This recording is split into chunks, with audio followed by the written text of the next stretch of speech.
ನಮಸ್ಕಾರ ಸ್ನೇಹಿತರೆ, ಸ್ನೇಹ ಲೋಕಕ್ಕೆ ಚಾನಲ್ಗೆ ನಿಮ್ಮೆಲ್ಲರಿಗೂ ಸ್ವಾಗತ. ಈ ವಿಡಿಯೋದಲ್ಲಿ ಪದ್ಮ ಏಕಾದಶಿ ಅಥವಾ ಪರಿವರ್ತಿನಿ ಏಕಾದಶಿ ವ್ರತಕಥೆಯನ್ನು ತಿಳಿಯೋಣ.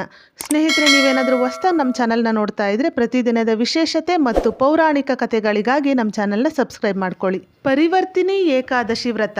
ಪರಿವರ್ತಿನಿ ಏಕಾದಶಿಯ ಕಥೆಯು ತ್ರೇತಾಯುಗದಲ್ಲಿ ಆರಂಭವಾಗಿದ್ದು, ಪ್ರಹ್ಲಾದನ ಮೊಮ್ಮಗನಾದ ರಾಜ ಮಹಾಬಲಿ 3 ಲೋಕಗಳನ್ನು ಆಳಿದ. ಅಂದರೆ ದೇವಲೋಕ, ಭೂಲೋಕ ಮತ್ತು ಪಾತಾಳಲೋಕ. ಅಸುರ ಆಗಿದ್ದರೂ ಸಹ ಅವರು ಭಗವಾನ್ ವಿಷ್ಣುವನ್ನು ಪೂಜಿಸುತ್ತಿದ್ದರು. ಇದಲ್ಲದೆ ಅವನು ತನ್ನ ಅಜ್ಜ ಪ್ರಹ್ಲಾದನಂತೆ ಸಮರ್ಥ ರಾಜನಾಗಿದ್ದನು. ಆತನ ಆಳ್ವಿಕೆಯ ಸಮಯದಲ್ಲಿ ಜನರು ಕಷ್ಟದಿಂದ ಬಳಲಿದ್ದೇ ಇಲ್ಲವಂತೆ. ಪ್ರತಿಯೊಬ್ಬ ಪ್ರಜೆ ಬಲಿ ಚಕ್ರವರ್ತಿ ಆಡಳಿತದಿಂದ ಖುಷಿಯಾಗಿದ್ದರು. ರಾಜ್ಯದಲ್ಲಿ ಶಾಂತಿ ಸಮಾಧಾನ ನೆಲೆಸಿತ್ತಂತೆ.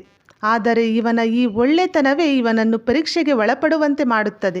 ರಾಜಬಲಿ ಚಕ್ರವರ್ತಿಯ ಉದಾರ ಮನಸ್ಸಿನಿಂದ ಖುಷಿಯಾಗಿದ್ದ ಜನ ಆತನನ್ನೇ ದೇವರೆಂದು ಪೂಜಿಸುತ್ತಿದ್ದರು. ಇದರಿಂದ ದೇವತೆಗಳಿಗೆ ಮತ್ಸರ ಉಂಟಾಗುತ್ತೆ.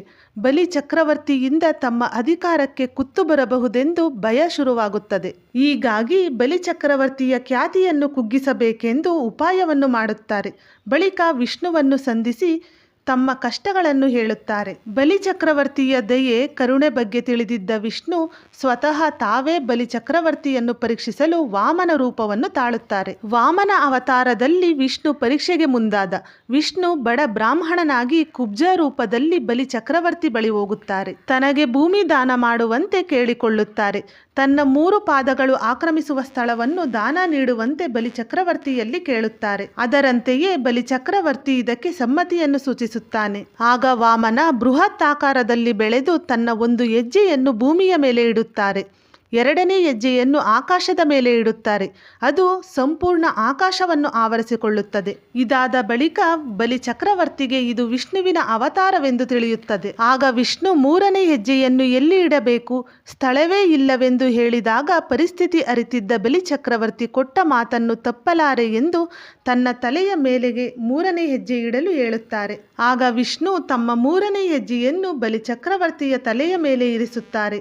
ಪಾತಾಳ ಲೋಕಕ್ಕೆ ತಳ್ಳುತ್ತಾರೆ. ಈ ರೀತಿ ಬಲಿ ಪರಿವರ್ತನೆ ಕಾಣುತ್ತಾನೆ.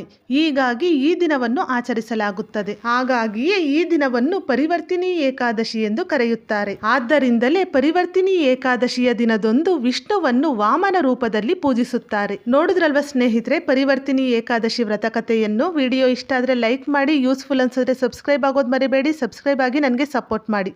ಹಾಗೆ ನಿಮ್ಮ ಫ್ರೆಂಡ್ಸ್ ಆ್ಯಂಡ್ ಫ್ಯಾಮಿಲಿಗೂ ಶೇರ್ ಮಾಡಿ. ಮುಂದಿನ ವಿಡಿಯೋದಲ್ಲಿ ಮತ್ತೊಂದು ವಿಶೇಷತೆಯೊಂದಿಗೆ ಬರ್ತೀನಿ. ಅಲ್ಲಿವರೆಗೂ ಟೇಕ್ ಕೇರ್. ಬಾಯ್.